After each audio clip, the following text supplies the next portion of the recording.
Welcome to Setnotes, the podcast where we dive deep into the art and craft of short-form filmmaking. I'm your host, Ian Murray. Today, I'm excited to have a truly unique guest, Max Fisher. Max's journey into direction is as compelling as the work itself. He started in youth work, moved into documentaries, and eventually made his mark in the world of commercials, known for getting some of the most natural and compelling performances you'll ever see on screen. In this episode, we explore Max's early days, including his time working in factual television. Then we delve into his most memorable commercial campaigns, from his heartfelt Best Man speech ad to the intense and profound Calm charity commercial. Max simply gives us the best breakdown on how to get naturalistic performances in commercials I've yet to witness. He also shares his stories about wrangling seagulls, working with pro athletes, and even training mice for a short film he holds close to his heart. So sit back as we dive into the mind of Max Fisher and explore the intersection of storytelling, authenticity, and filmmaking.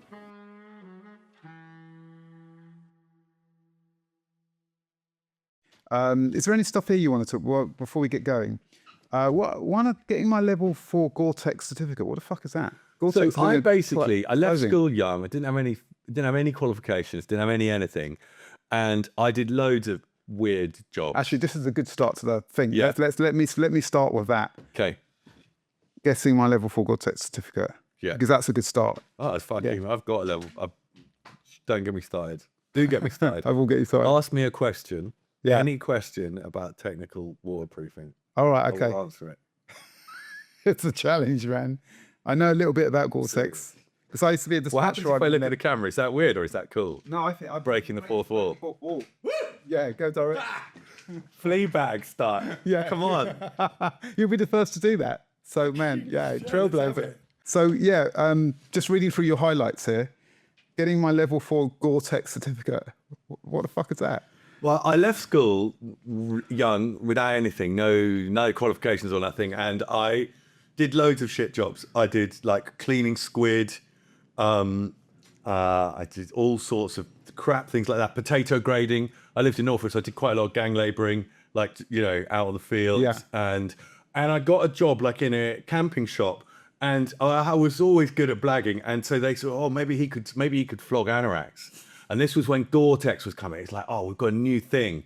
Yeah, it's a new thing. It's big. We're going to revolutionize everything. And GORE-TEX at the time were like, yeah, we're going to do a training program. So you can train. You can get different levels of training. Yeah. And I was like, I'll have that. Yeah, it's a day out of work. So I went all through the whole GORE-TEX training. I've got a level 4. Is that the highest level? Of course you fucking yeah. All right, ask me any question at all about technical waterproofing. Okay. How does GORE-TEX allow the sweat out and then the water not in? I'm glad you asked me that. Right, so here's how it works, right? It's a membrane, right? And it is not a coating. And that's what you got to watch out for, because you spray a lot of waterproofing, right? They spray the coating on to the outside. Well, the problem is that's only coating the outside and that'll crack and wear off. GORE-TEX is a membrane, so you actually bond it to the inside of the jacket. Right. Hydrophilic layer on the inside pulls moisture off. Hydrophobic layer on the outside pushes water out, right? So what happens is, here we are hiking up a mountain. The inside of the membrane is pulling sweat off you while the outside is keeping it off. So all you then have to do is take care of the beading, right? Which is the outer shell. Yeah. You need to treat that with some extra waterproofing product, which is available to buy. Yeah. And then that will bead off, and then Bob's your uncle. Mate, where can I buy this GORE-TEX? Anywhere you want. Although there is slightly embarrassingly, there is now a better product, which I know fuck all about, because I have been out of the industry for about 30 years. Technology's moved on from the time. So, that must have been the 90s then, was it, when you were in your GORE-TEX? I would have been like 17. So, I don't know when that was, ages ago. Yeah. And you didn't think there was a future in GORE-TEX was for you then? You know what? I knew that I wanted to tell stories, and I was sort of bouncing already by that point. I was sort of bouncing in and out of little bits of kind of youth work. And I started doing A-levels in night school. I started trying to get qualifications.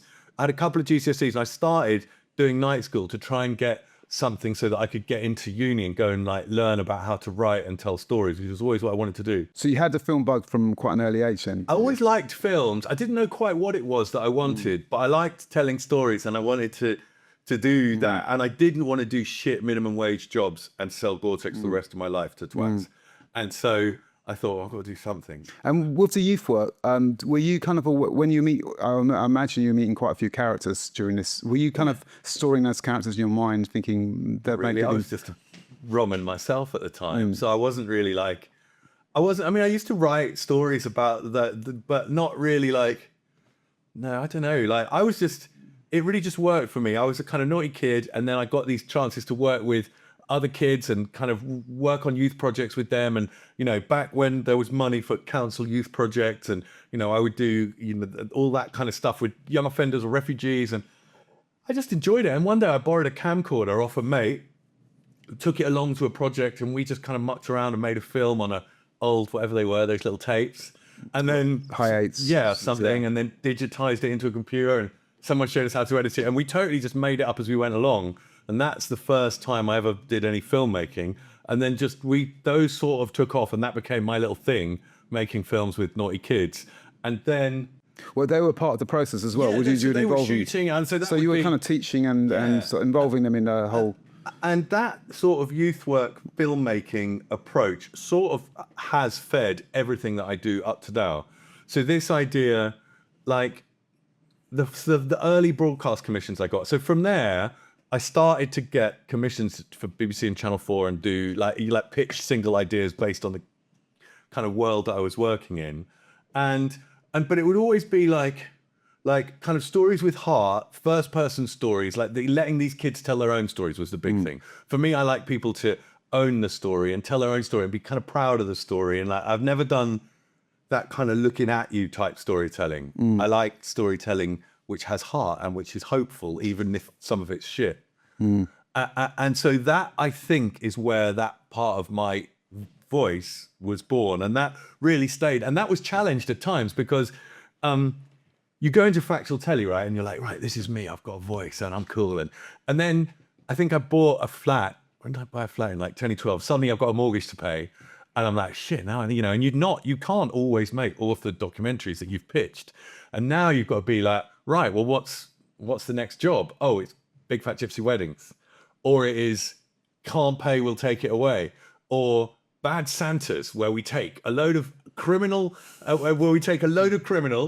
and we train them up to be Father Christmas, and then we put them in a grotto and hilarity ensues. So you have to do what I felt to be quite predatory, shitty work. And that just made a bad taste in my mouth, really. It's a funny world. Factual telly is a funny world. But I made some things I'm really proud of in it, but I would never go back to it. And how long was your period in factual TV? I guess about 10 years. So some of the better stuff, I did a series called Kids Behind Bars, where I went in, I got access. I think it's the only time anyone's ever had this. We had access to a secure unit, which is like top level sort of security for under 16s. So kids who've done really serious crimes. And I spent a year in there, and I taught the kids how to use the cameras and taught them how to interview each other.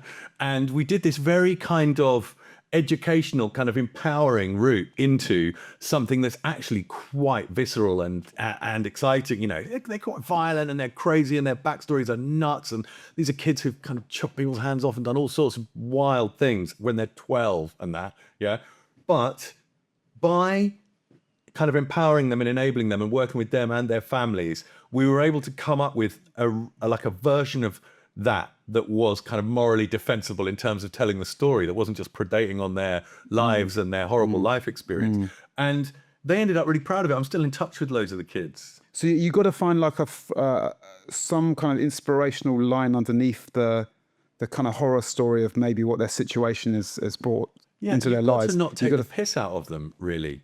That's the thing. You've got to say, what part of your story do you want to tell? How can we own this? Now, in a documentary, not everything that happens in front of the camera, people are really going to want to be on camera, because you need to have light and shade. You need to see someone being upset or fucking around in order to understand what progress they might make with help of the unit and through relationships they build. So there's a kind of process that you have to go through in order to...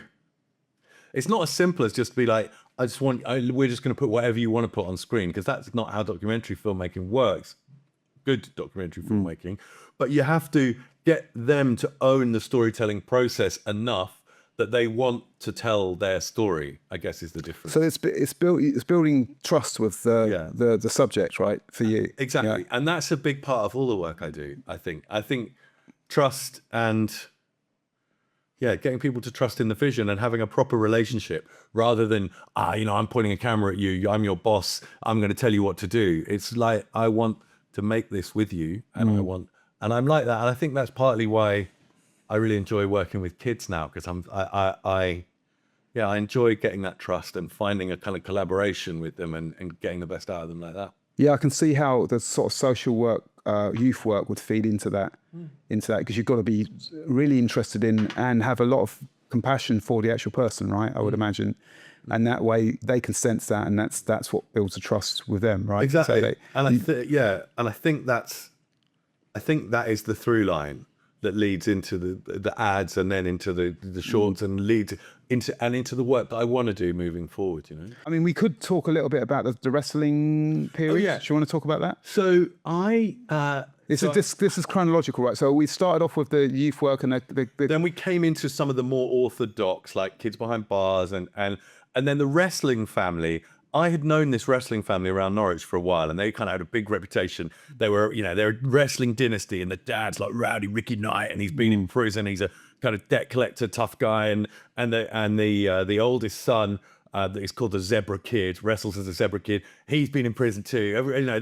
They're a kind of tough family, and I was always very fond of them, and I loved going to watch them wrestle. And I knew they had these two young kids, and I was really interested in what's it like growing up in a wrestling family? So I went and I did a little bit of filming with the kids, and I was just trying to get a kind of sense of, what is the story here? Is it just a kind of shameless? I think it was. Sorry, I was going to say, was this like a research kind of project for you? Do you have this? You were a documentary filmmaker at the time. So when you're trying to get documentaries off the ground, you basically have to just take your camera and shoot stuff. Right. Always, you just have to rock up and then one day I worked. So you get a lead on something, you think like a reporter would go to the wrestling school, and so I go to the wrestling school and they're teaching wrestling promos, right? Do you know what a wrestling promo is? No. So you come up to camera and you go, "My name is so and so, and I'm a tough guy, and tonight I'm gonna beat you up at the so and so venue," and rah rah rah. Yeah. It's fucking hilarious, right? You managed to break the fourth wall then. Yeah, well done. So wrestling promos are a really big deal, right? Yeah. And they're fucking, I'm Rowdy Ricky Knight, or I'm the Zebra Kid, or I'm this, or I'm that. I fucking love it all. They're wicked people, right? So I'm like, right, this is great. I'm going to go and film some of that. And I went and I filmed their youngest daughter doing that. I think I got her to do a little promo at camera. We took it into Channel 4. They were like, yeah, we want it. Like that. Yeah, it's fucking great. We'll have it. And then as we started filming, she got scouted for WWE. And then that kind of developed over time. And then she got a tryout for WWE and she fucking got in. Yeah. But what was interesting was her brother was the big tough guy in the family, and they always thought her brother would be the one to break in, but she's amazing, and by chance she got in and he didn't. So we had this amazing story which I'd filmed over a couple of years, of the two of them vying for. I mean, God, have you seen Iron Claw? Yeah, I mean, it's like Iron Claw level drama. I'm so proud of that film. And their dad is this amazing character, and so's their mum, and oh God. And so I was just I mean, you never see an unfolding story like that. It was so lucky, and in a way, you just have to put yourself in the way of that, and then just hold on tight, the film in the end, I think, is the best thing I've made, probably. And of course, then, so one day, just after a long time later, I got a phone call from a guy saying, "Hi, is this Max Fisher?" I'm like, "Yeah." He says, "I represent a man called Dwayne The Rock Johnson." And I've heard of him. He's like, "Oh, we want to turn your documentary into a feature film." And bam, and so there happened. Yeah, and of course they made a feature with Stephen Merchant. Yeah. Which is right. That's good. Yeah. And your involvement with that was. They said, "Wow, we're gonna give you a seat at the table." Yeah, I'm like, fucking hell, I'm gonna be rich. I'm gonna be fucking working with Stephen Merchant. Nah, don't be silly. They were just like, no. I mean, factual TV directors have no rights, and no one gives a shit about them, really. I had signed a contract that gave away all my rights to the idea, and because that's what that's the standard contract, is it? Yeah, In the standard contract. absolutely. Yeah. That's just how It's how it works. factual telly is, Right. And in exchange for 20p a week or something, Right. And so when they realised that they didn't need me legally and they didn't need to tickle my balls, they just stopped being in touch. Was that the end of your love affair with long form documentary? My love affair with long form documentary was over long before that. I was in this weird place, like Bad Santas. Sorry to go back a bit. Was really like Bad Santas and Gypsy Weddings. It's just like it's just predatory TV, and the directors are treated quite badly, in my opinion, and it's just not that. I was just thinking, ugh. And I did it. I got a job on a show called Can't Pay Will Take It Away, and I went out, and so you're with the bailiffs, and I remember I got out of the van, and the two bailiffs, and they're nice enough guys. Yeah, they're just guys doing a job, right? And you go to the end of and there's a bunch of rules. He's wearing a camera which they can't really see, but so you've got all your kind of first person GoPro type stuff in there, and then you're supposed to kind of hang at the end of their path and shoot them on a long lens, and then you can use the material because you've shot it from a public place. It's a bit murky, right? And I did one day on that, and I just, fuck this, and that's it. And did you have commercials in your head at that point? Yeah, so you had your sights set. Exactly. I'd had a little go on a Sky campaign a while before, and I was like, oh no, yeah, that was it. I quit that, and that's the last doc I did. Yeah. Because you entered commercials in a time where it was, I can imagine you were a real valuable asset, like having that documentary background and being able to, refine that being able to get kind of really good performances out of real people and maybe not highly trained actors, and do that. It was very fashionable in that moment, wasn't it? Yeah. So it's a good timing for you, I'd say. Yeah. So talk us through your initial kind of like your first encounter with the commercial world. So I was doing docs, and I got a call that just when Real People ads were coming in, and they were going to do a Sky were going to do a campaign, and they had this idea. We're going to talk to real people about how they use their Sky boxes, and then we're going to have some images of them just mucking around, and we're going to put they're called cutaways. And we're going to put the cutaways over the top of the interview. We're not sure if it'll work, but we'll give it a try. And so they said, well, we better get a documentary director in to check. Is this a thing? Can this work in adverts? And I did it. And I did it with one of the creatives who'd written it. I had him talking about Game of Thrones. I put a cloak and a crown on him and had him jumping around, cut his interview up. And they loved it. It ended up on telly. And they were like, well, let's get this random guy to pitch. And I pitched against some really good directors for a 6-day shoot. And I won it.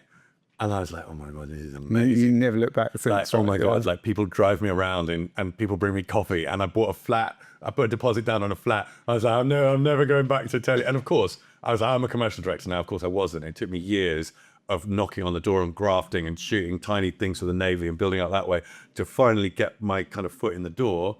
Because of course, yeah. And what production company were you at first then? I was just a mate, kind of produced that stuff. And then I was at a little company called Generator, and that's when I just got lucky. Like the Navy would just start. What was called WCRS at the time took me out to Diego Garcia when Johnny Hard's. You know Diego Garcia? So Diego Garcia is this island which is like the rim of a volcano. Oh wow! And it's a British territory in the Indian Ocean. Yeah. And they were shooting that amazing, They Come From the Sea, Johnny Hardstaff shooting that, the Marines coming out like they're monsters. And I just went with a C300 and some GoPros and shot some extra little, just nothingy bits of concept. So you were second unit on that, were you? Was it? Not for that. It was totally separate. Like they were little films about the Royal Marines, like physicality or determination or stuff. And they really liked them, and that's really what gave me this little into the Navy. And then I started doing these little tier 2 things for the Navy, which is where I met Luke Jacobs. And that kind of creative partnership. Luke Jacobs, your DOP, you shot a lot of your work. Yes, and so they wanted to do something on a thing called a movie. I didn't know what a movie was. I didn't know anything. But there was a guy who was the movie guy, and he was called Luke Jacobs. So they said, right, this guy Luke Jacobs he's going to come to your house, and you're going to do a test with the movie. You can learn what it is. And there's a knock on my door, and I open the door. I'm like, fuck, this Luke Jacobs guy, right? His assistant is a child. He's like a 6-year-old child. And of course, he is Luke Jacobs, who looks like he's 12 still. Right. And he's he's a grown up father. Yeah. And, He's just blessed with youthful looks. Anyway, so we kind of formed this sort of partnership, which built through some Navy work, and then Firecracker, who I was working with who I had been working with in some Factual, who are a lovely company. They had this opportunity to get a TV show away with Nike, which was Nike Rise, and the idea was that they were going to go all around the Philippines. They were going to go all around the Philippines. So in the Philippines, the biggest sport is basketball, and then boxing. They're not really into anything else. And the idea was that they were going to go around and find undiscovered basketball talent. And then they were going to get LeBron James and Paul George, all the biggest Nike sponsored names, to train them up over a summer and then have this big game at the end. And that was going to be the series, which was, amazing idea. And because I had all this, like, they wanted to go into places like Tondo and all these really difficult environments where it's very challenging and very challenging to find these kids and work with them. Many of these kids, never been to school. They come from quite dangerous places. And I was like the obvious guy to do that. And I had Luke, who had already a really strong commercial reel. And so, between us, they just about got us over the line. And what production company was that? That was Firecracker. Firecracker, right? Yeah, you did say that. And then we made this over. We took a great big team out to Manila for months, and Manila is just this kind of sweaty, dangerous, dirty, sexy, weird place. And it was a lot of fun. Yeah. And how many shoot days was this? Oh God, I don't know, like 10 weeks or something. Right. Okay. Oh yeah, no. Yeah. So it's like a proper documentary. It's really. I discovered what first AD was. Yeah. And that was 10 weeks just to make this commercial. Or were you doing to make the series? We made 10 half hours in the end. Oh right. Sorry, I'm with you now. Right. Yeah. And so what happened was we find all these kids, and then we bring them all together, and they get trained, and then the idea was, right, we're going to take a load of slum kids, we're going to train them up, and then at the end of the program, they're going to have a game against a load of Nike-sponsored athletes. Right. And that's going to be the TV series. Right. So this is a cut down of the TV series. Yeah, this is the tease for the TV series.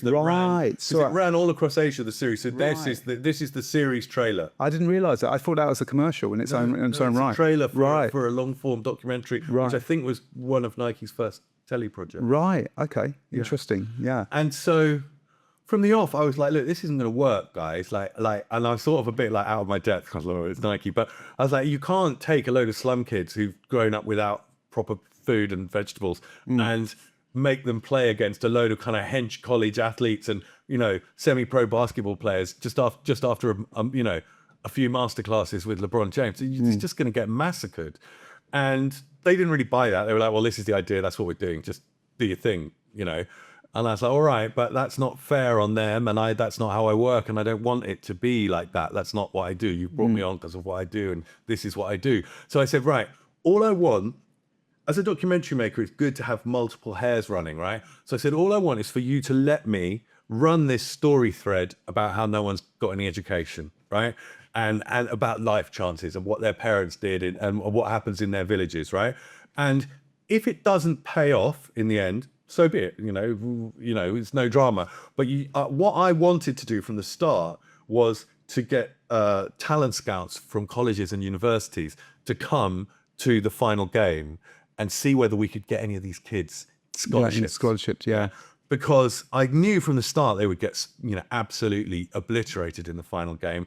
And that's exactly what happened. But the talent scouts came, and like half the kids ended up with scholarships and getting into university, first in their families to ever get into uni. So there's this amazing thing. So we had this amazing series finale, and everyone was like, "Oh, great! Yeah, we always thought that would be the best way to end it."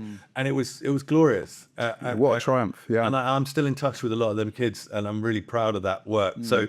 And that's really important, right? So you take, this is so cinematic and exciting and crazy, and their life stories are so off the wall. But if you can actually make a film which gives something, give something back is a bit, but like it's proper, and it's not just altruistic because it's a better story. Yeah, right. Yeah, so it serves the story, but it it's obviously makes you feel better about any kind of risk of exploitation, right? So you have to be really careful with these types of topics.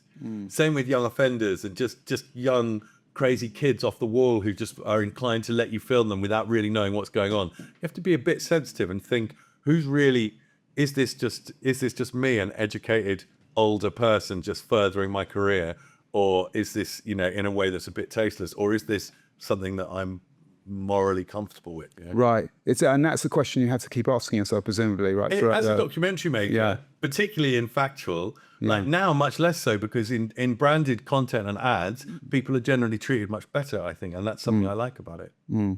Yeah, very good. Okay, so let's move on from this now to the next stage of your commercial. I mean, we got the second speech here. That's something. Yeah, second speech. So that was just, it was a really interesting topic, right? So the idea of second speech is, someone who's totally fucked up a best man speech. Like, it's a disaster, or any big this is the original footage of this speech, right? So this is real, right? So this guy, he's like an alpha best man, right? He's been best man for 5 of his mates, He's already, and he's not the nicest of people. So he's done this speech before then? Well, for different buddies of his. So he has done the best man speech before? He's done best man speeches for different people. This is his first time for this guy. Yeah. But he's like, you know, in every friendship group, you have a guy who's like, oh, yeah, I'm the guy. Yeah. So he's been the best man for all his friends. Yeah. And he's turned up, he's a bit pissed, he's probably, you know, and the rest, right? And he's just done a really terrible job of it, and he's made it all about himself. Anyway, the real challenge here was casting, was finding. So you need to find that person, right, who has done So the brief was to find a best man speech that got fluffed up, right? Yes. Yeah, was to find a really bad best man speech which has been recorded, and where the person who's doing it has got the capacity to change, to redeem, right, and redo it. And he was lacking some of that capacity, but we managed to work it up together. And sorry to interrupt. So do you have a researcher that does this? How does that work? I had a casting director who went looking for these speeches, and we had different speeches which worked in different ways, and that was probably the most challenging one, because, you know, the thing was, so what I had to do was go up to Liverpool where he lived and go through it with him and try and think about, you know, what could have been different. Let's talk about them as a pair. And basically what I'm doing is writing the speech, trying to get all the details out of him, writing the speech in a way that makes him feel like he's written it. Yeah. So kind of workshopping up with him again, so that he feels like he owns it. So what's the challenge at the beginning was this guy is a bit of a Jack the Lad sort of thing, and you weren't sure that he could be redeemed in a way that was going to be it's going to work for the storyline, right? And also, what are these two going to? How is these two's role in it going to be, right? Because if they're not ready to change. So this is all shot for real, right? This is all real, yeah, right. So she's like, she hates him. He's fucked her wedding day up, right? And I'm like, so there's this moment. Is this playing out for real? Yeah. Wind it back a bit. Right. So I'm like, so go back to where they meet, right? Go back to where they meet, right? So I'm like, okay, so this is a good place. Go from here, right? So I'm like, right, she hasn't seen him since, and so I need everyone to agree to take part. Absolutely haven't seen each other. How long ago was the speech? It's like 2 years old. Right, so they haven't seen each other for 2 years. So I'm now, pause it here, right? Yeah, pause it there, right? So now here, she's going to see him for the first time. And I'm like, right, so I need her to really, and I'm like, right, when you see him, I need her to be ready to change, but I also need her to really have it in her mind how fucking pissed off she is. So we've got room to move, right? So I'm like standing in the doorway with her, waiting for him to pull up. And I'm going, do you remember what it was like? You know, and she's like, yeah, I remember what it was like. And so I sort of kind of slightly kind of geeing her up into this place. And if you play it, the look she gives him, I'm so happy with the look she gives him. So she gives him this look that absolutely sets you up. So now he's kind of talking about, oh yeah, no, it was, you know, I made her wedding day I made their wedding day all about me. Yeah. Here we go. Look at that look she gives him. Yeah, really. It says it all, doesn't it? Yeah. So now you've got her kind of landing how pissed off she is, and that gives you somewhere to move from here. I mean, what a fantastic experience shooting this. So it's all unfolding for real. It's really carefully planned, but it's a one-day shoot. So talk me through the camera placements then, because you had presumably a bonnet mount camera, and you had a camera inside. You had your cameraman inside next to the. So the whole drive is completely. We're all like. Top Gear style cameras outside, and we're in a camera vehicle behind for the drive. Right. Yeah. So the drive is just him. So you're not on a low load or anything. No, they're driving for real. Yeah. And then here we did it a couple of times. So we had fixed cameras and a DP with a handheld camera shoot, and we had it all tented so you could shoot through the windscreen. Yeah, and really it's all in the first take. So you set the car up with a tent all ready to go, and you bring the cast, you bring the real people in for the first time to have this conversation. So they drive into the space. We shoot them driving into the space. Yeah. Then we just get everyone to sit quietly for a minute while we come and just change the camera setup a little bit. Yeah. And then off we go. Now, at this point, she doesn't know what we're doing. So in order to cast it, I've had to say to them, right, he wants to talk to you. There's something going on. So she's agreed to being filmed with this guy who fucked her wedding up without knowing what he wants to say to her. Exactly. Right. So I've had to go to their house and say, look, we're doing this thing. It involves the best man speech. I can't tell you what it is. Yeah. But you're going to like it. I promise you're going to like it. And he's involved, and that's all I can tell you. And you must promise not to speak to him. So I had to get both. I had to get this couple to promise not to speak to him. And I do a lot of that. Like, if there's one little bit of information you can get, like, to hold apart from real people stuff, and then there's a surprise for them on camera, and then that kind of that'll kind of spark a whole set of spontaneous reactions that you wouldn't otherwise get, right? So, right, sorry to say again, but if you wind it back again, right, when she thought that we were going to put their wedding on for them again, right? And there is a look when they come into the field, right? I never said anything to make her think this, but she thought that we were going to pull into the field and all of their friends and family were going to be there, and there's going to be a great big fucking marquee. So she does this amazing look when we pull into the field where she's looking around like, shit. And then he starts doing the speech, and actually, look, it's really moving, so it works. But oh my God, it was a roller coaster shooting it. Yeah, I was thinking that maybe they'll get given a car or something at the end of it. No, exactly. No, they don't get anything. Just a shitty speech. No, it's a lovely speech and a very moving moment. And it is, yes. Yeah. And it was a really good moment for me, because I was kind of quite fresh into commercials, and I was sort of bringing some of my this is the sort of thing I would do very standardly in documentary, as kind of have something that someone doesn't know and then let that unfold in a situation that I have some control over. So it was a real nice way to bring that skill set into ads, right, absolutely. And it's something that only a documentary maker could do, right? Maybe. Yeah. Well, brilliant. And you're pleased with the end result, clearly, right? Because you got the beautiful tears and I love a tear. Yeah. Okay, so should we go on to Tesco's mobile? No, is this chronological? I mean, probably not. Yeah, but, chronological. Yeah. I mean, the Navy's kind of dotted through all of it. But should we do Navy first then? Because the Navy... I mean, the Navy's... what to say about the Navy? Like, it's been such a big... It was kind of where I learned my... so this is like the first brand ad I did for the Navy. By this time, I'd already done loads of kind of online tier 2 stuff for them. And the Navy was just such a wonderful experience for me. Like, I just... suddenly got to make all this really beautiful looking stuff that I never dreamed that I would shoot stuff that looks like this. And so bring that this sort of Luke again. Yeah. Bring that sort of visceral first person storytelling thing that I love from docs, and then suddenly do this like, oh my God, this is like, I could do this for a living.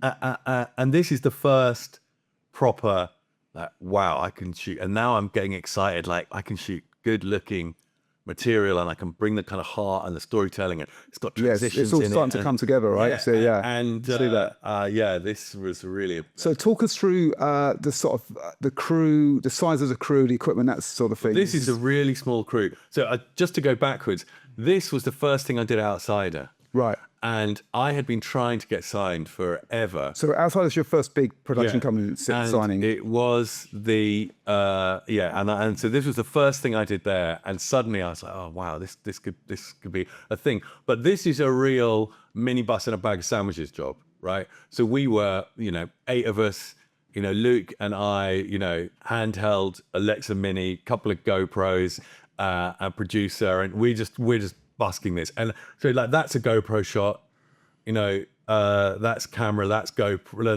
that's underwater housing actually, that's GoPro, but it's this is all really available light and just making it up as we go along. And how long were you spending with them? How I guess it was a really small budget, and I guess we shot for a week or something. Right.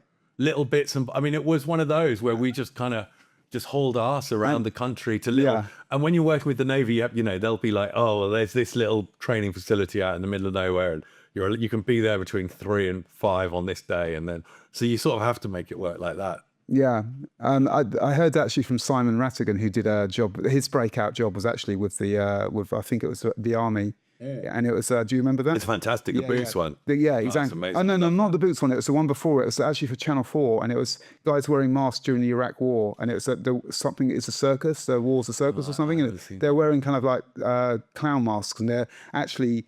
You know, they look like they're in combat. I love Simon's work. But at the beginning, the Army were really kind of like, well, you're going to have to, you know, you're limited to this area and you can only do this. And by the end of the day, they were firing rocket launchers at each other. Do you know what I mean? It's like, so they start off giving you something very narrow, Yes. and then when you win their trust, and they start getting exactly the same. Yeah, that's over time, you know, they're flying you around in helicopters and letting you shoot machine guns. Absolutely. Well, yeah, exactly. That's what I was, because when I saw this, I was thinking, I bet you know you had a similar experience. Of I mean, and shooting with the Navy's hilarious. And you know, we went out and shot one on subs and all around. Traveled all around the world with them. It's great fun.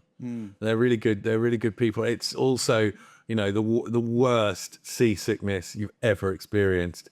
I mean, I remember doing one where we sailed out of Belize and we were sailing to the Panama Canal in one of their they have a ship called a River class, which is the kind of smallest battleship, and they look quite nice, so they use them for shooting ads on quite a lot, but they've got a really shallow hull, and they do a thing where they roll and they pitch and they roll, so on a bad sea they get into a corkscrew motion, Right. And God, once you've been doing that for a couple of days, trying to look at a monitor. And I remember going up, so we have like a little space on a ship, and it's me and Luke Jacobs, and the tiny crews shoot those.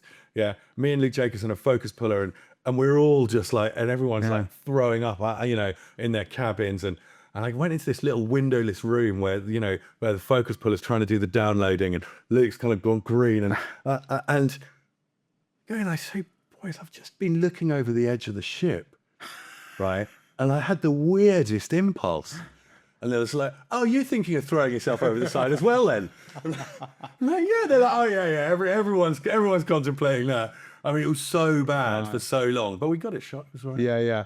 Well, the reward is having a great ad at the end of it. Yeah, right? So, I mean, after a while, it does start to be a bit ouchy, but the Royal Navy work is just God. I mean, it was such a lovely thing for me to kind of learn as I went. Yeah, great introduction to kind of the sort of beautiful high-end kind of visuals that you get now with your work. It's like you could see that forming during the Royal Navy stint. Should we go on to Tesco's then? Because this is like more like a kind of traditional vignette kind of commercial. Yeah, so this for me was like I pitched this against some much, you know, well, at the time I hadn't really made anything like this. I pitched it against proper, really established directors. So like, I'm never going to fucking win that, but did it anyway. Bells and whistles, you know. This is when you're still outsider? Yeah. And this for me was like, oh, wow. Okay. It was lit by Jaime Feliu Torres, who is just amazing. And he's like, look at it. It's just like the atmosphere, photographic. Yeah, photographically beautiful. And so this guy, right, this is a really good example. You can, so he was the guy with the phone, right? If you go back to him, right? So he's a mobile phone junkie, right? And he's been waiting for the newest model of phone to come out for real. And so I cast him and I had a deal with him that he would not look at this phone until he was on set, right? So we get the model of phone that he's waiting for, right? And so this is first take, the first time he's ever seen the phone, right? And that's like it really excites me, that kind of performance. And he does this little thing with his fingers. Yeah, right. Yeah. And so I'm bringing that sort of thing performance-wise that really excites me. And then I'm bringing in this DP who's just fucking amazing and is shooting with, you know, people like Sam and like amazing directors who, you know, and Jaime just brought this amazing look to my rather sort of simple storytelling. And that you know, a lot of this is on him. Yeah, he did so such a good job. Well, I was going to say, for me, this is like the perfect ad because you combine this just human moments, atmospheric lighting, the editing's on point, perfect. And then it's just so I wrote down here non-actory because it just didn't feel like there's an actor. And then normally this would be done with actors, right? And you'd sense the insincerity of it all. Well, they are actors mostly, But what I like to do, so a couple of them are non-actors. I like to kind of do this mix up between actors and non-actors. And if I'm using actors, I'm using unknown actors and people, at least people who I feel I've got a non-acty route in with, right? So like this guy at the end, the security guy at the end, right? He's FaceTiming his real kids. So he's a dad like I am with kids of that age, yeah? I've got a funny story about him, right? So I was like, oh, here's another one, right? Yeah, I'm going to get him to FaceTime his own kids at bedtime, yeah? Bingo, right? So then you get that lovely moment where he's Here's like, this guy here. no, wait, I'll just wait till the end. Yeah, here, right? Yeah. So this guy, he is putting his actual real kids to bed. Right. Bam. Yeah. Switch off night kids, right? Yeah. Lovely. But, yeah, his kids were not very cute. Yeah. So we shot it and with a great, and I've got the element of his kids going to bed, and everyone in the end, everyone's like, I'm not sure about those kids, guys. Like, and so You shoot the over shoulder. kids. Yeah. But I was like, I've got a cute kid. Yeah. So I felt a bit bad about that, but not very bad.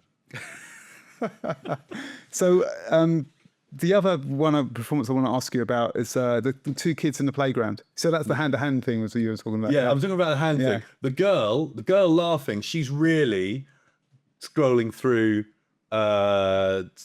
dating profiles, and I've set up some funny dating profiles on that phone, like ridiculous dating profiles. So she's really scrolling. God, I'd forgotten that. This is probably a lot of these are real performances, right? So him, I made him run up and down on that bit of road outside Crystal Palace at 4 a.m. And exactly. So it's all as close to reality as you can get it. Exactly. Right? Yeah. And the two kids in the playground. When he looks at his mate after the phone drops there and it cuts to that look there. How did you get that look? I mean, I just cast it. I mean, it's one of them where... So he was an actor, was he? Yeah, he was an actor, but he was very inexperienced.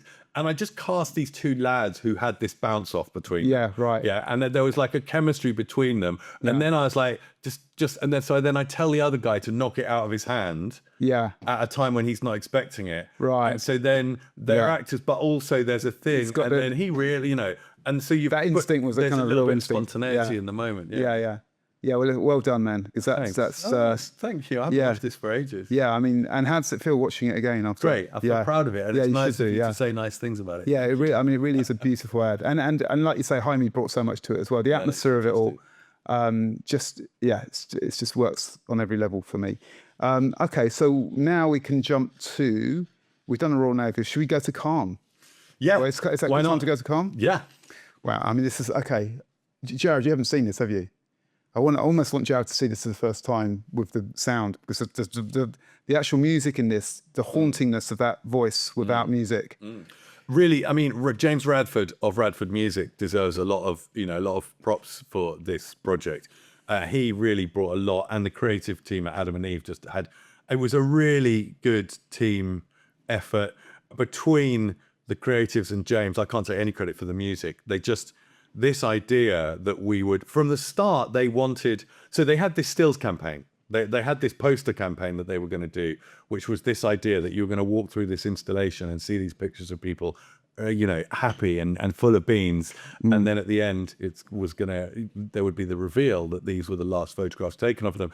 And the insight where it came from is that often people in the time before they take their own life will have an uptick in mood, or because they feel that they have a way out, or they will have just not let on that they were in this place. So it's not uncommon for the families of people who die by suicide to say, they were really down for ages. They seemed to be turning a corner, and then they were gone. Right. So it's a very important, powerful piece of work. Suicide is something that's touched my family and friends, and it was something I felt very strongly about. So when I heard that they were making this piece of work, I really wanted to get involved, and it was a very moving process developing it and getting it made. So we had to I bought some casting people from a kind of documentary world in a team called 6 Minutes Casting, who are amazing, and thoroughly recommend them to anyone. And they helped us. Calm had already found some families. And of course, these families they're in the worst place possible, and you need to talk to them about using this material and going into, old devices and finding the material. And then we found more families. And I mean, I remember, so this is a good example. So one interesting thing about, maybe talk about casting first and then come around to the craft of it. So we had to cast these families and I remember, sitting in, a young man's bedroom with his mum, going through his laptop and talking, and this is terribly sad stuff, and using that documentary experience to build those relationships with the families. And it was and talk us a little bit more about the documentary experience for that sort of situation. How do you frame it in your mind when you're going into that room with that woman that's it's lost a child, that something that no one ever really gets over? Human. You just have to be really human and be like, you have to know your heart's in the right place. Like this is a good project in terms of its there is no side to it. This is a really worthwhile project that could help raise awareness and potentially stop other people from going all the way to the end of this road, right? So as long as you know in your heart that what you're doing is right, then that enables you to have these difficult conversations. So the young man in question in the film, his parent, we'd found that they had a trust in his memory, and that there were all these pictures of him, and that we knew he'd taken his own life, and that they had done some charity work around it. And then they'd sort of gone off the radar. During COVID, it had all been too much for them, and the memory was of the suicide was too painful for them. And so I had to make a really difficult decision. Like, am I just going to let this go? Or am I going to find the last known address of the trust that they set up for them and go and literally just kind of knock on their door, which could be taken quite badly if it was done wrong. But I sort of knew we were doing something worthwhile. And so I did it. And I just very gently kind of met her and introduced myself and built it up like that. And in the end, fair play, there was amazing producers at Adam and Eve who were managing other relationships with families. And between us all and the 6 Minutes team, we were able to get all of the families of these people to really be engaged and be proud of it, and feel that it was ameliorative and actually is rather a positive thing in their journeys. And the moment when we showed them the film on a kind of a big group Zoom meeting, and it was very moving to see how they reacted. Yeah, I can imagine. They reacted very positively. Yeah. I mean, it's a big risk, isn't it? But you have to. I mean, fortune favors the brave, right? And of course, at any point, any of them could have pulled out, and we were very clear all the way through. But then here's another interesting thing. This was the young man I was talking about. Here's another interesting thing. So it feels like it's all found footage, right?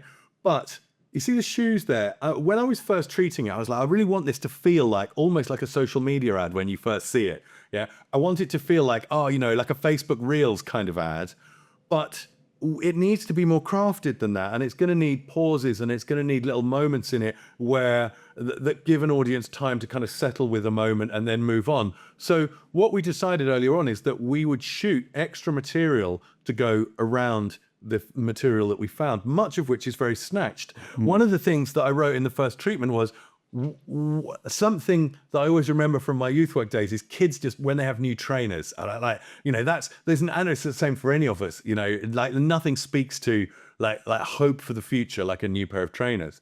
So I was like, well, what if we could find someone who's got a new, imagine if we found like a little piece of last video footage of someone with a new set of trainers. And guess what? We did, but it was such a small fragment. Yeah, him just going, it was a mobile phone clip of him just going, I've got a new pair of trainers. And it wasn't enough to sit in a film on its own. But what I did was I went and I bought the same trainers, and I put them in a box, and I made a pink box because there was some pink in the other clip. So we got this, so we would shoot, like, this is something Jim Jolliffe shot, some of this stuff. So we added these extra shots. I'll just wait till that bit comes up. Right, so that shot there, right, that is shot at my house with a piece of carpet that I found that is like the carpet in the clip.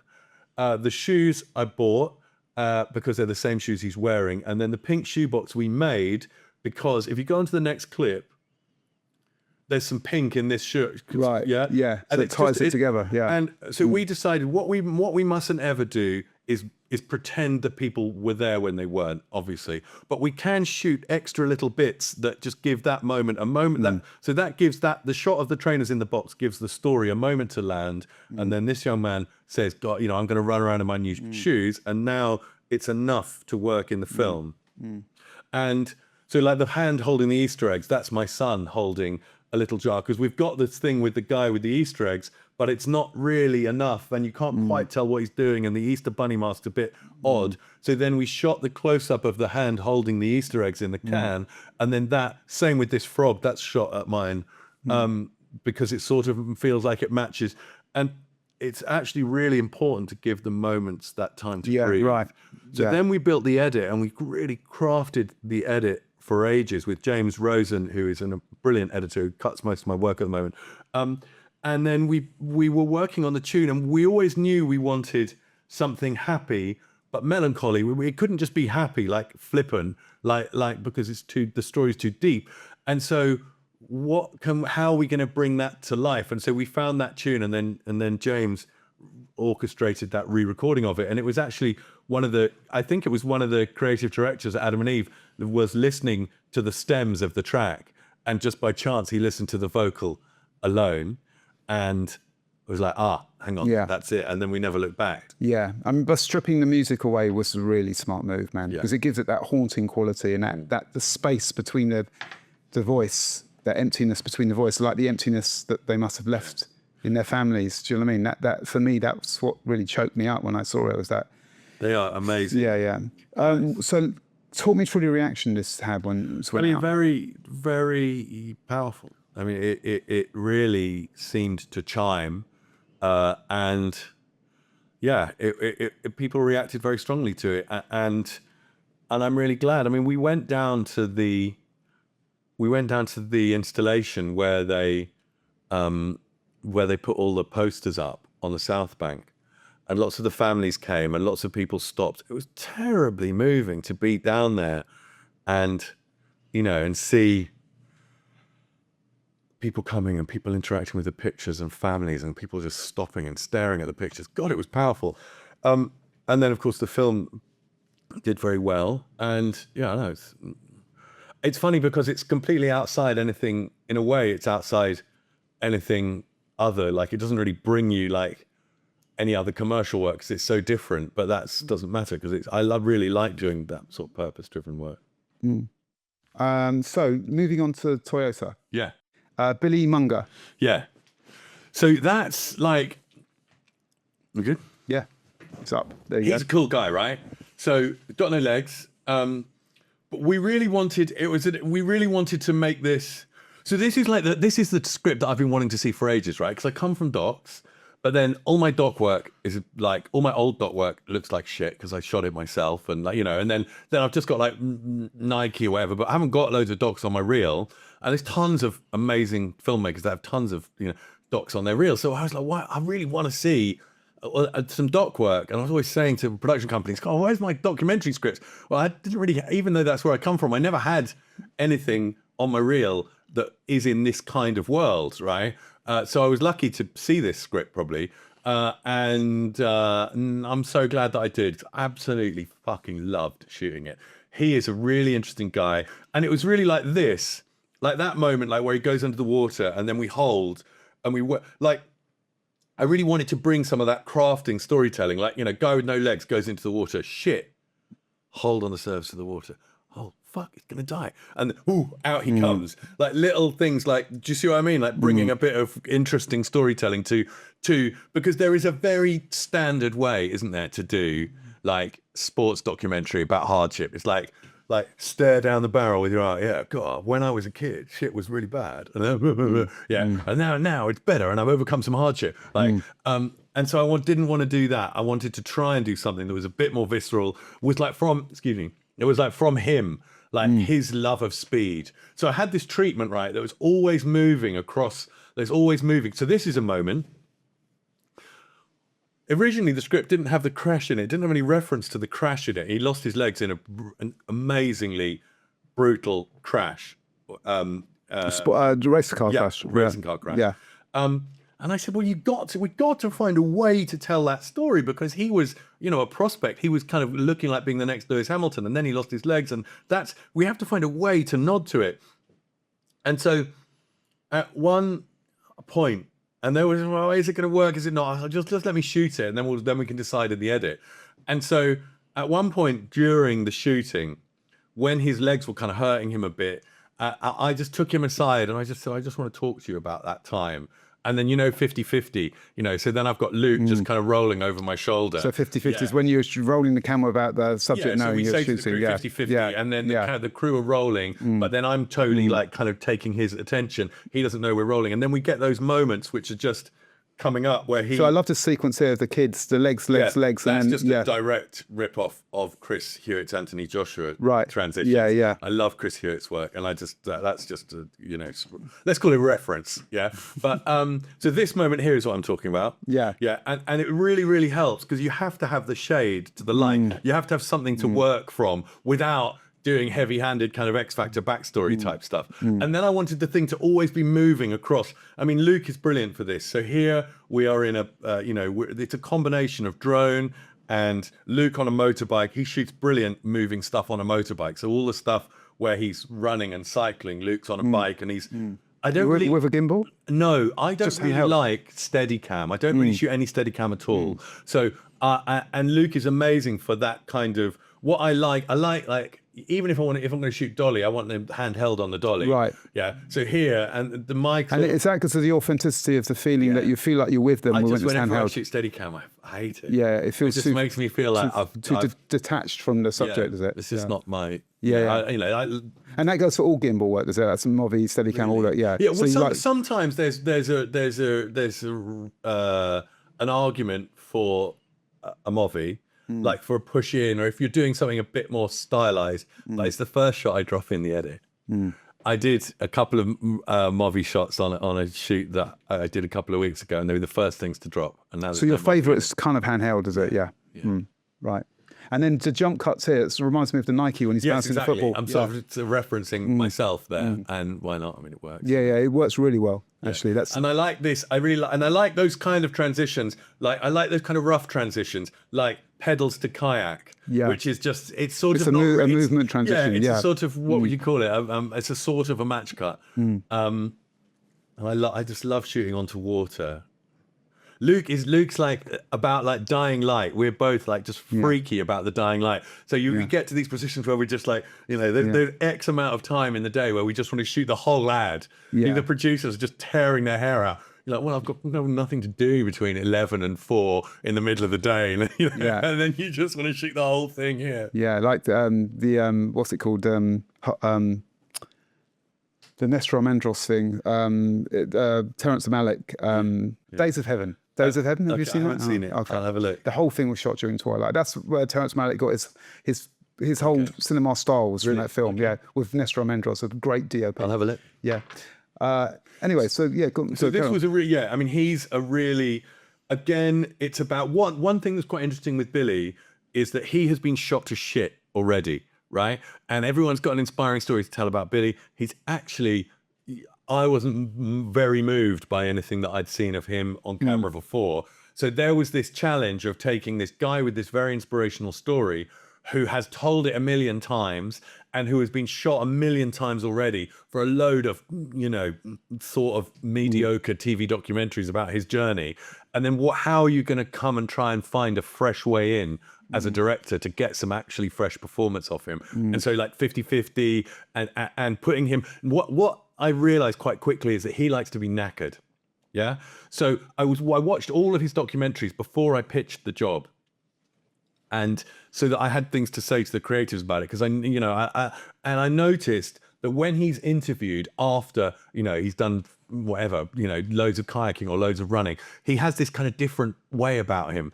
And so for this, what I would do is I would get him to ride around the track at Silverstone, or get him to run, I'd warm him right up. And then I'd come in and shoot something that was unrelated, just because he has a looseness about him. Yeah, it's like the kind of post-athlete interview or the post-boxing interview or something. When he's going fast, like here, this is when he's happy. Right. And of course, that's what comes across in the film anyway. But if you, that's the idea of the creative.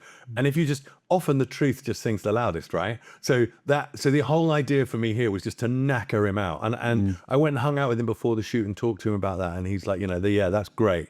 And I think if people trust you and they're ready to come on that journey with you, yeah, then you can do so much. So he knew that I was going to rag him and get him really, you know, energetic and energized and tired. And then, of course, so then he kind of came along on that journey with me and it worked. Yeah, He's totally. a cool guy, actually. I really like him. Okay, so next we're going to talk about probably my favourite piece of work that you've done. Second to, well, it's hard to choose because I've got a few favourites, but this is definitely one of my favourites. Guide dogs.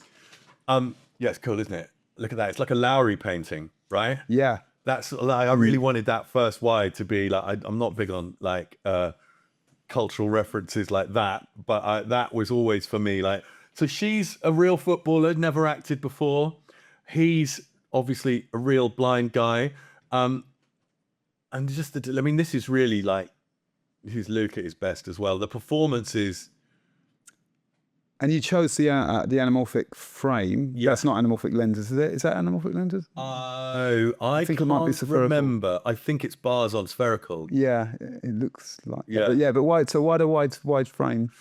But to make it feel like cinema, you know, to make it feel epic. And, you know, there's always this discussion, isn't there? When you say we want to use anamorphics, people say, why? Like, we want to do the 916 out of it. And it's to give it that feeling of, oh, you know what it was? It was like, I'm a big fan of Ken Loach, right? Yeah. And this, for me, I wanted it to feel kind of like Sweet 16 or like Kess or something. Yeah, or like Kess. Yeah. Like this kind of painting of a class, you know, it was, and I really, I hoped against hope that we would get this kind of light, you know, because it's shot in the middle of winter and I wanted this kind of bleak light and I wanted it to feel like a classic British kitchen sink movie and the little tyke, she's like the little boy in Kes, isn't she? Yeah, she's just like a grubby little kid who's like, oh yeah, I'm gonna, and she just lives for the football. Yeah. So I got her together with him and his dog before we shot and got him to come and watch her football games as much as a blind person can and cheer on from the side, so that they were kind of building this kind of little relationship between them.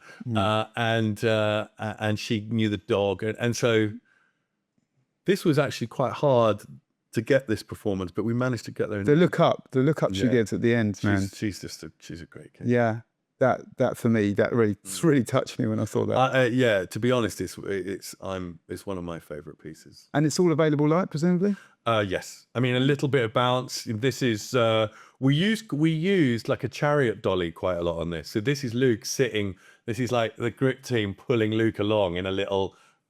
You know, in a little funny little chariot. Little rickshaw type thing. Yeah. Maybe that's a better word for it. And it's all handheld, is it? It's all handheld. Yeah. Oh, is it? I think there might be a bit of steady here. I think this might be steady. Oh, that looks like steady. Yeah. That's a good example of where you have to break the rules, you know, just to be able to have the performance. And I've always thought performance is better when people are doing something else. Yeah. So that's a really good thing in documentary, right? If you're making a doc or if you're you're just trying to kind of talk to someone about something and they look a bit nervous or whatever, it's really good just to get them to do something else. So that's just like a really kind of rule one with non-actors.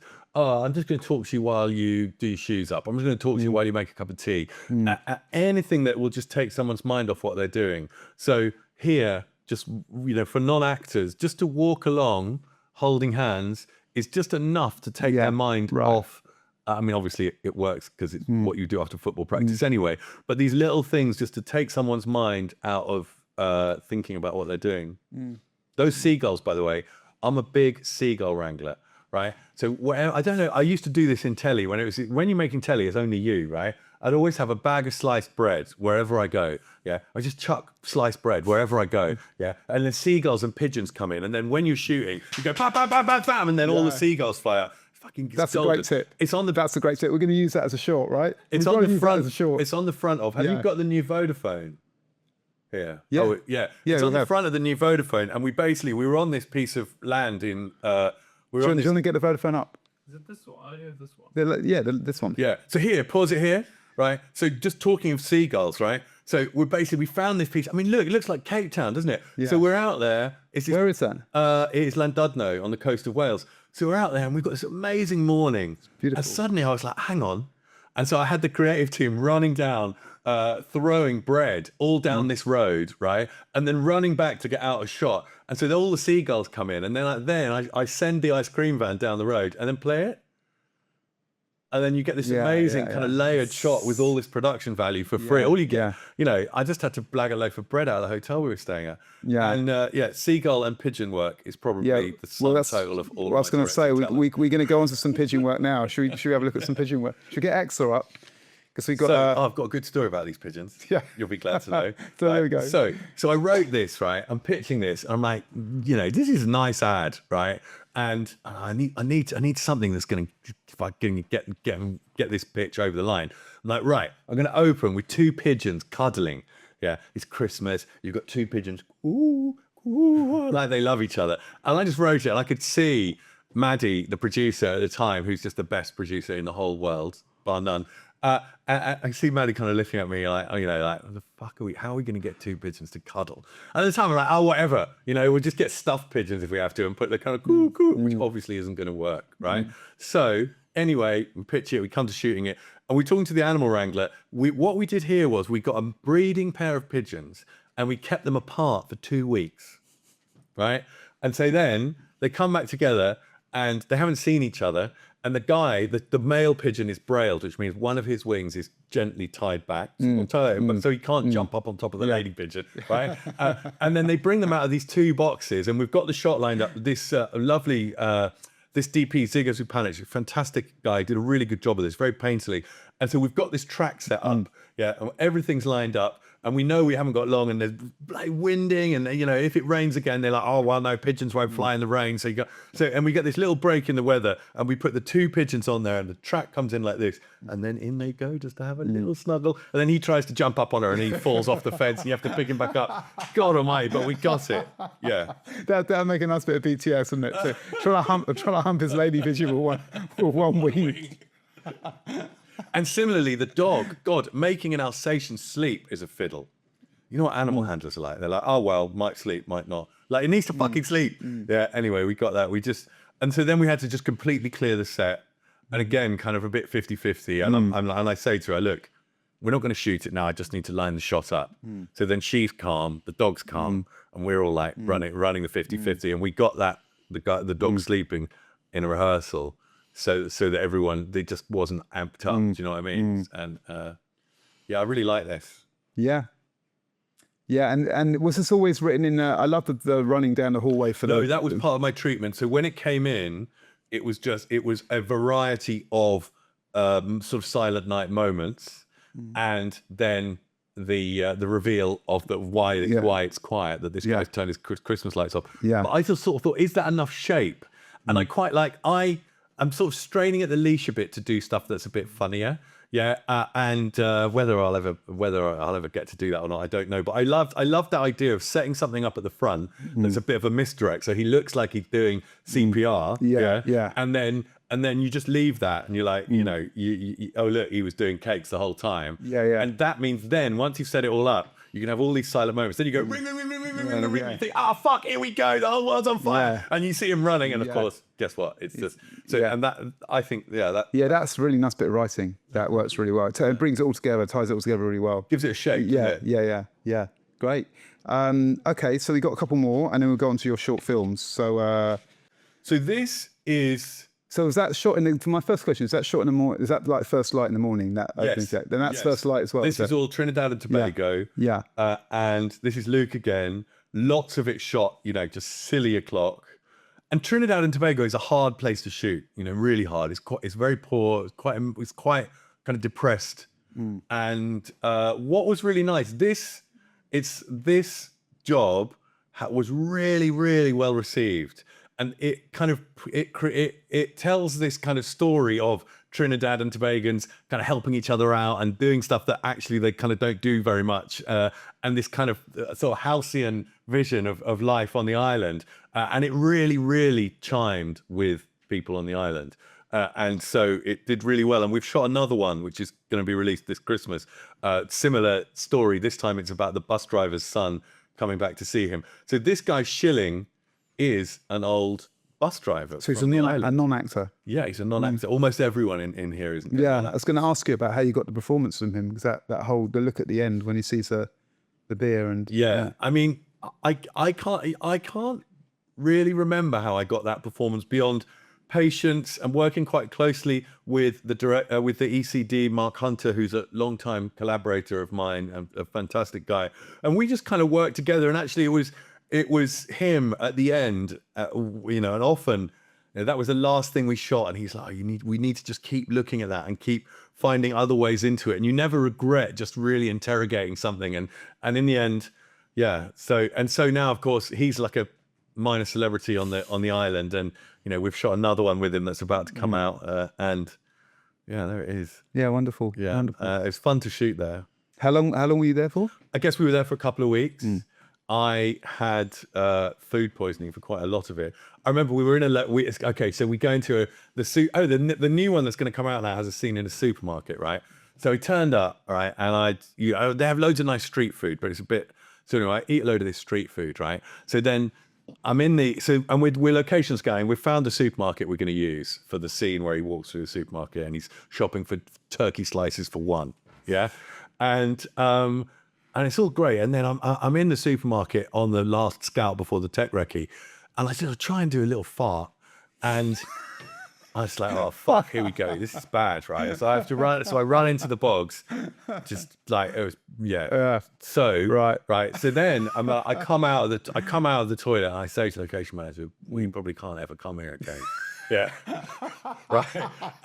I've had, I've left my pants in a bog in the bin, and I think we probably can't ever come to this location again. So then we all have to leave the location and come up with like a creative reason that this location has to be struck from the record and never spoken of again. And then I was still ill when we started shooting. I was having to run off to a Portaloo in between takes. It was that bad, but we got a shot. Yeah. Standard, isn't it? Yeah. You soldiered through it. Yeah, well done. Yeah. That's so funny. Okay, so we're going to go on to Land Rover. This was like a lot of fun, Land Rover. Yeah, so this is like classic, like, these lads are sort of friends of kids of friends of mine. This is classic kind of what I really love to do, is to set up a situation that I can make look good and then get real fun to unfold, yeah? Just rag your brother around in a fucking shopping trolley and see what happens, yeah? Like these two girls, push your mate into this puddle of water in a trolley and see what happens. Well, you know what's going to happen. It's going to get freezing cold. If you don't get it on the first take, you're fucked, yeah? And it just works, doesn't it? What's quite fun, I love the end of it, right? So I say, spin your brother around in the shopping trolley. And I hadn't really thought, all looks great, but of course, this lad here, he's spinning him around in the shopping trolley. He's getting more and more kind of, travel sick the whole time. Anyway, there it is. And it, of course... I was going to say, it's quite a good example of using similar full frame camera you used here, because you can see how soft the backgrounds are, and it really focuses on the kids. Do you know what I mean? You have this, it's quite beautiful kind of cinematography, and to me it looks like available light again. And it's all available light, and it is shot during some of the worst weather I've ever seen. Right. So a lot of this was just absolutely tipping down between all the takes, and the easy ups have just got looking at. I remember just that when water is just right. You must have been there. Water is running off the side of the easy ups, and you're trying desperately to keep the children warm in between takes. Because it's all right if it looks like it's a bit shit, but if the children are miserable, then you've got nothing. You've got nothing. So you've basically got all the client heaters and everything and using to try and keep the children warm. And then the rain sort of stops for a minute or softens for a minute. You're like, quick, let's run out and do a take. But then of course you get everyone wet. Yeah, and you haven't got doubles of the wardrobe, then what are you going to do? So, oh God, but we got there. But you end up with a really beautiful uniform look though, don't you? You end up with this, like, the similar look to the guide dog, where you have this kind of like, just lovely soft sky. I mean, I remember seeing recently, there's a lot of filmmakers like Scorsese and Woody Allen, they love shooting in Europe because they like that overcast sky, and for them, they hate the harsh sunlight. And it just allows you to sort of shoot in any direction and have that kind of beautiful kind of like soft light that I think works really well for this. So, yeah. I love that. Now, I did want to talk about one other one, actually, I just remembered, because I wanted to ask you about because you mentioned that how you sort of set situations up to get performance. Yeah. And I wanted to ask you about, let me just find which one it is. It's when it was a band, there's a big... Co-op. Co-op. Let's get Co-op up. So yeah, what I wanted to ask you about... I'm having fun. Good. Great. That's what it's all about, man. I want to ask you about, getting performance from large groups. Like This was really interesting, right? So the script came in and they were like, right, this is what we're going to do. We're going to get all these groups and we're going to take them to Abbey Road and we're going to record a song. I'm like, yeah, all right, that does sound a bit shit, to be honest. Yeah, like why? Like what? Where's the journey? What's the thing? And then what's the kind of thing that we can get behind, right? So my treatment was, look, we don't need to go to Abbey Road. What we need to do, and this kind of comes from my kind of community background, what we need to do is go north where everyone's nicer, because everyone's brutes in London, really, aren't they? Including us. Yeah.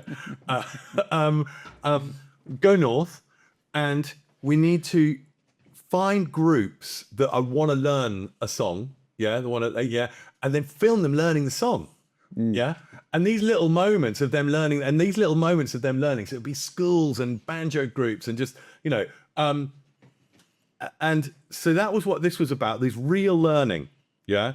And that was the key. So these are called the Silver Choir. These lads in school, this rugby team, it was all like all these people who don't know the song. And the first time they're presented with the song, we're there rolling.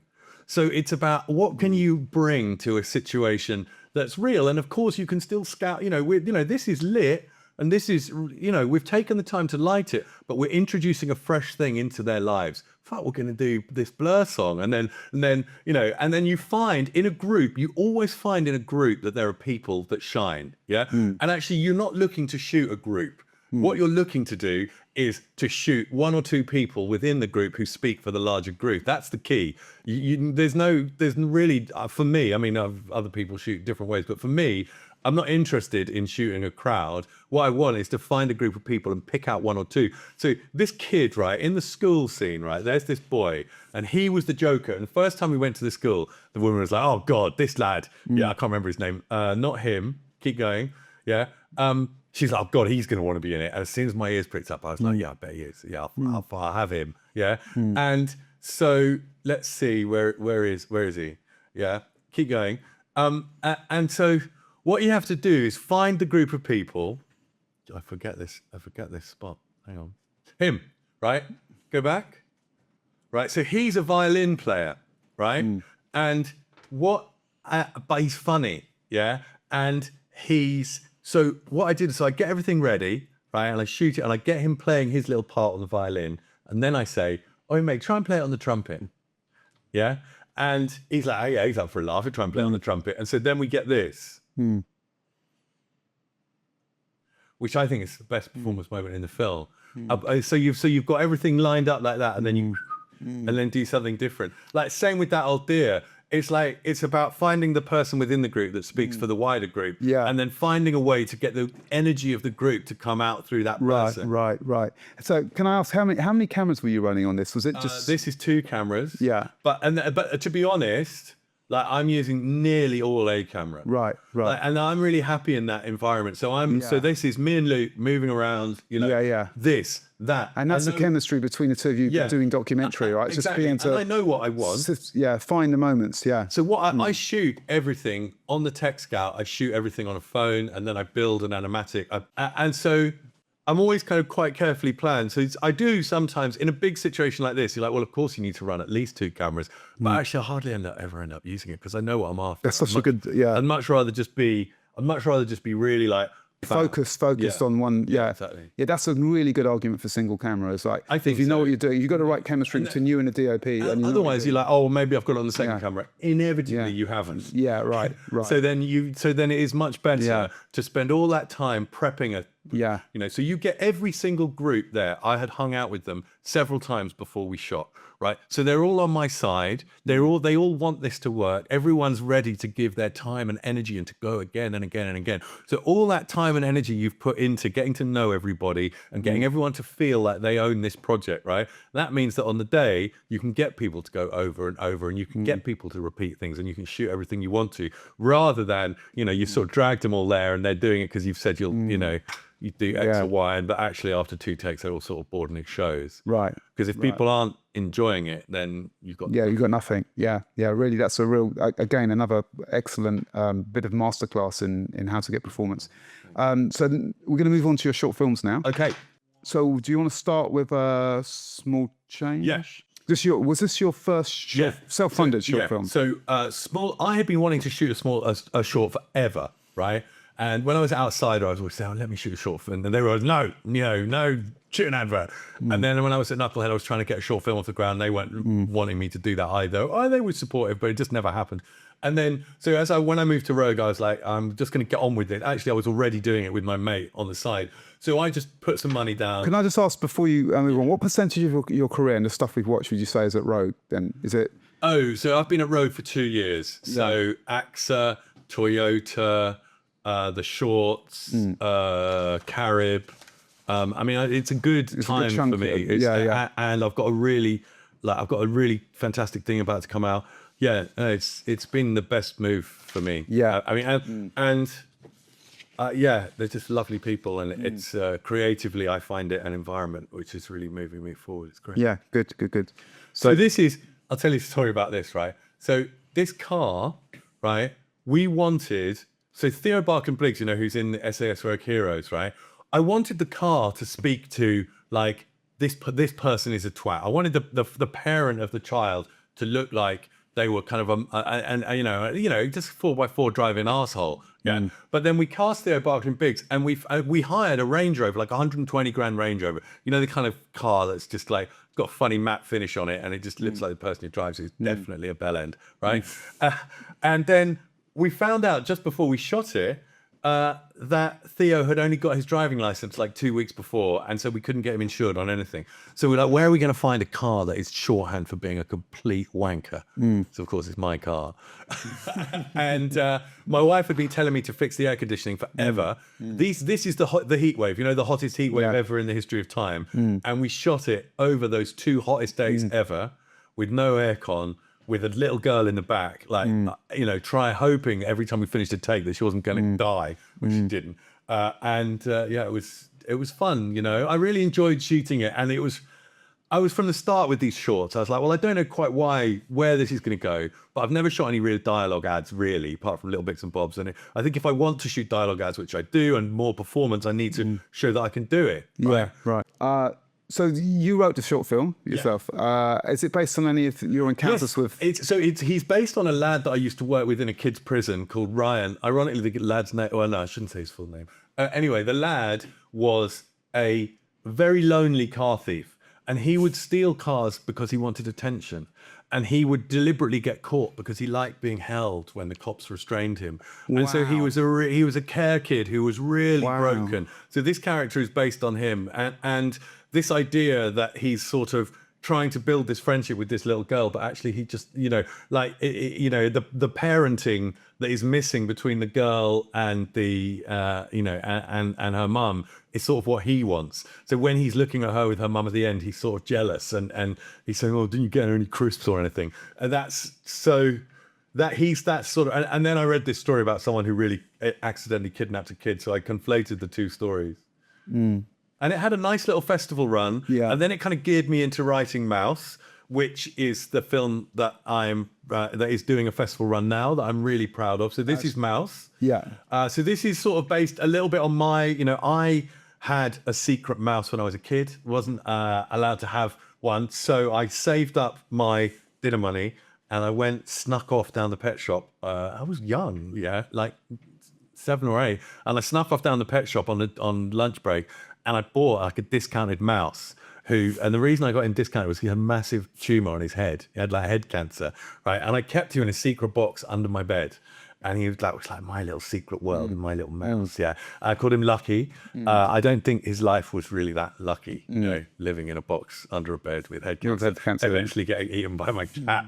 But I loved him very dearly. And then, so this was all like, I've always had this love of mice. And then we had this thing, we had, I keep chickens. And last summer, we bought some fertilized eggs, and one of my chickens went broody, so we put the eggs under the chicken, right? And the chicken was sitting on the eggs, and she was sort of, you know, looking after them. And then after a while, one of them hatched, and it was so wonderful. Only one of them hatched, but this wonderful little furry little ball of stuff. And I was making a little film with my kids, so I'd go out every day and, you know, open the hutch with my phone, video recording. And I got a little bit like anxious, like helicopter parenting, which I don't do with my own kids who are feral as fuck. Yeah. But anyway, I was really worried. I was like, you know, I Googled it, you know, if a chick doesn't drink every 6 hours, it dehydrates and dies. So I bought this special drinker, yeah, and I put it in there. I said to the mummy chicken, you know, make sure, you know, blah, blah, blah. Anyway, and then one day I go out and I'm videoing with my kids, and I open the hutch, and there the chick has got her head wedged in the drinker and has drowned. Christ. So, yeah, we went and had a funeral, and I was in bits, totally in bits. And my kids kind of dealt with it quite well. They were like, you know, sort of, you know, come on, daddy. Oh, this is all a bit weird. Anyway, so I dug a hole and I said to my daughter, well, what do you want to call it? Do you want to give it a name? And she said, I want to call it Die, because it died. And so this idea, and I'm like, oh, I'm going to die. There's been in the thing. And so this idea of a funeral for a pet, where the adult is taking it much worse than the child, just chimed with me for some reason. And so then I put them two together and we made Mouse. We trained 6 mice full time for 2 months, right? So we've got different mice doing different things. Yeah. So you've got like the mouse that runs, you've got the mouse that'll like sit in you know, you've got a mouse that'll sit in his hand. You've got a mouse that we trained. We like built like a training run that, so it would go like up inside his top and out of his sleeve. So you run, and they all look the same. So then across the film, it feels like all this one mouse is doing all this different stuff. So all the mice are practical. And who was the mouse trainer? They're called Animals, etc. And she's amazing, right? So we had there's like different mouse trainers. There's different people in the animal training fraternity, right? And you can go different routes, right? So we talked to this one guy. He's like, yeah, you're not gonna do anything with a mouse. I'm like, really? He's like, yeah, anything. I'm like, what? Make it fly? Yeah, definitely. I'm like, fucking hell, this guy's cool. But there was something about him. He was kind of edgy. And I was like, I said, well, how do you do it? He says, well, I'll put him in my mouth and, you know, starve them of oxygen, then they'll do anything. I'm like, fucking hell. This is like, I mean, I like the sound of being able to do anything, but I'm not sure I'd agree with this as an approach. And then we met Grace, who's like, yeah, I did all the mice on witches and all the, and we never looked back with her. And she was very much like, manage your expectations. The mouse won't do this and it will do that. And, you know, and I always like it when people manage my expectations. Like, I don't like having my expectations managed at the wrong time. Like, I much prefer it when people say, yes, you can do anything. But when they say it in a way that makes me think, we probably can't, then that worries me. So the mouse training was a big thing. The casting of Sanish was a really interesting process, the boy, because we had 2 or 3 kids in the running for this. And it was like, what level of risk do you want to take? You know, because it was always going to be a really busy, hectic shoot. And he'd never done any acting. He was quite emotional. So when he did a self-tape that I loved, and then when he read the script and found out that the mouse died, he cried and told his mum he didn't want to be in the film because he was very sad. And when I heard that story, I was like, oh, okay, yeah, you're my guy. But then, you know, we had other kind of precocious kids who'd done some acting who could kind of do it. And I was like, this is a big risk to go with the kid who's so emotionally, you know, kind of triggered by the film. But, you know, it worked in the end. And of course, Vikesh Bai is amazing and it's a really good sport. I really want to work with him again. He's just brought so much to this film. These are not hot traps. So of course we had to have real traps. You know, you don't want to get in a situation where one of the mouse traps goes off on set. So we had rigged traps for that scene where we disabled the spring, and then we had real traps because you've got a scene where the mouse trap goes off, and never the twain shall meet. Right. Otherwise you're fucked. They're clever little things as well, aren't they, mice? Yeah, you know, it's like they're very hard to catch. Yeah. So it's set in reality. Like, so I had an infestation of mice, and what you have to go through. In fact, my flatmate got caught by the mouse because he put because you know they really like peanut butter, right? Yeah. So he put peanut butter on a trap. The mouse came over, ate the peanut butter without setting the trap off. Then my flatmate went in to inspect it and got caught by the mouse trap, which I just thought was genius. That mouse outsmarted my flatmate. Anyway, so your last short film. Yeah. Can you talk about this? The I one can't say anything about it yet. We have got a new short film in development. I plan to shoot a short film every year until someone will fund a feature. Okay. And so we've got one that we're shooting in September, which I can't wait to tell you about. But right now it's all just too. So you're going to have to come back. Yeah, I'll come back and tell you about it. Yeah, Thank you for having me. It's been lovely. Yeah, that's been great, man. It's been really inspiring, and I know our audience is going to absolutely love your stories. So I have to run because I'm going to show my new ad to the client now. The one you showed me earlier, which looks shot on amazing. 35mm. Yeah. First time I've ever done it. I'm super excited. Who shot it for you? Who do you think? Luke. Oh, good. Okay. Hi, dude. Good to see you. Thank you for having me. Yeah. Cool.